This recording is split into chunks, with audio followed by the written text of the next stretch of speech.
Marina Rollman, bonjour. Bonjour. Müller, ça vous dit quelque chose à vous? Alors, écoutez, je vais le mettre dans le même sac que Baker. C'est pas que je les aime pas, mais c'est vrai que je les écoute peu. Ah d'accord. Et c'est pas une question de génération. On reparle de tennis. Voilà. Que Baker, mais on Baker. lui demandera si ça lui fait plaisir. Et vous cette semaine alors? Alors moi cette semaine, j'étais contente parce que nous voilà enfin en février et donc libérés de l'obligation de dire bonne année. Ce qui tombe plutôt bien puisque maintenant c'est une certitude, on va pas la finir cette année. Ah voilà. Alors comment je le sais? C'est très simple. Quelle heure est-il, Michel? Eh bien, il est 11h07, figurez-vous. Boo, fake news, you're all fake, RTS is terrible, the ratings are terrible, you fake. Claudine Gabarbet, that sounds particularly like a fake name. This whole building is fake, it's very unfair. Voilà, alors comme le corrigeait à l'instant le sac de peau rempli de purée qui sert de 45e président des États-Unis, il n'est pas, comme vous le disiez, 11h08, naïvement, Michel. En réalité, il est bientôt minuit, et à minuit, spaghetti. Non, pas du tout. À minuit, c'est la fin du monde. Ah bon, mais selon qui, vous demandez-vous, avec dans le regard la même lueur qu'une chaussette au bord de la route? Selon l'horloge de l'apocalypse de Doomsday Clock, qui a communiqué ce nouvel horaire le 26 janvier. L'horloge de l'apocalypse? Mais qu'est-ce que c'est, vous demandez-vous, avec dans l'œil la vivacité d'un tas de neige? Eh bien, c'est cette horloge métaphorique créée en 1947 par le Bulletin for Atomic Scientists pour éveiller l'opinion publique aux risques liés à la prolifération nucléaire. Vous avez déjà entendu parler de ce truc? C'est une horloge, en fait, qui est réglée par un comité de scientifiques dont sont membres de gens pas débiles, il y a 15 prix Nobel par exemple dedans, et chaque année ils décident d'avancer ou de reculer l'horloge selon qu'ils estiment le monde plus ou moins en grand danger.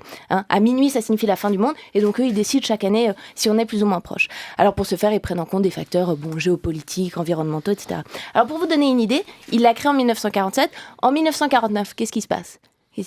Alors Michel fête ses 20 ans à la RTS, voilà, effectivement, mais c'est également l'année où l'URSS teste pour la première fois une bombe atomique. Alors là, les types, ils se disent quelqu'un pourrait se faire mal, donc ils mettent l'horloge à 3 minutes avant minuit, 3 minutes avant la fin du monde. Sur 24 heures, ça laisse pas beaucoup de marge, c'est un peu voilà. Après, ça continue à fluctuer. En 1980, qu'est-ce qui se passe? Michel part pour la première fois à la retraite de la RTS, effectivement, mais aussi Ronald Reagan dit, qu'est-ce qu'il déclare cette année-là? La seule manière de finir la guerre froide, c'est de la gagner, voilà. Et on comprend à son ton qu'il pense pas à un truc à l'amiable, genre le jouer à zigzag-zoug ou un truc comme ça. Et donc, là, ils la mettent à 4 minutes avant la fin du monde. À nouveau, c'est pas beaucoup. Et là, depuis le 26 janvier, vous savez à combien ils l'ont mise? 30 secondes, je dirais. Ouais, on est à 2 minutes 30, voilà, de la fin du monde.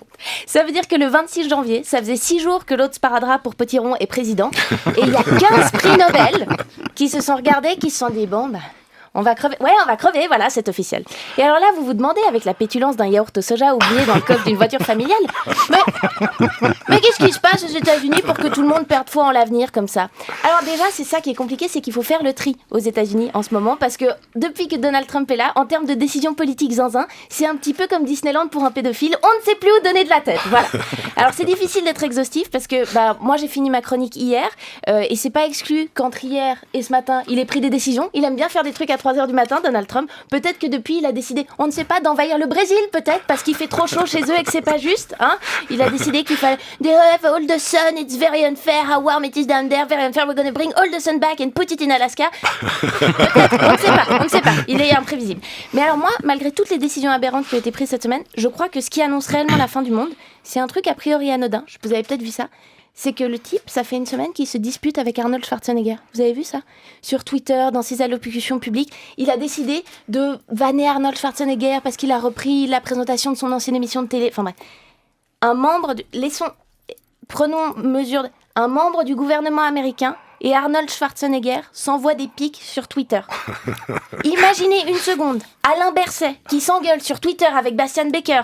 Oui, peut-être qu'il a des beaux cheveux, en attendant je l'ai jamais entendu jouer du Michel Buller, alors bon, il est musicien au mannequin pour cheveux, c'est triste, c'est très triste. Répétons-le, le président des États-Unis et Arnold Schwarzenegger s'envoient des pics sur Twitter. Mais le plus effrayant, c'est pas ça, c'est quand les deux, celui qui a le plus d'expérience politique, c'est l'acteur autrichien. Non mais on marche sur la tête, on est d'accord. Alors vous vous dites, mais que faire donc face à la fin du monde, nous pauvres petits Suisses, vous me demandez comme ça avec le dynamisme intellectuel d'un pylône de télésiège. Eh bien, votons. Voilà, quoi que ce soit, c'est extrêmement aisé de le faire par correspondance sur internet, on n'a pas d'excuses et c'est important de prendre le pli, c'est dans une semaine. Alors voilà, les votes, c'est comme le jogging, les gens qui courent un petit peu tous les jours, ils s'en sortiront probablement mieux quand ce sera l'apocalypse et qu'il y aura des zombies partout.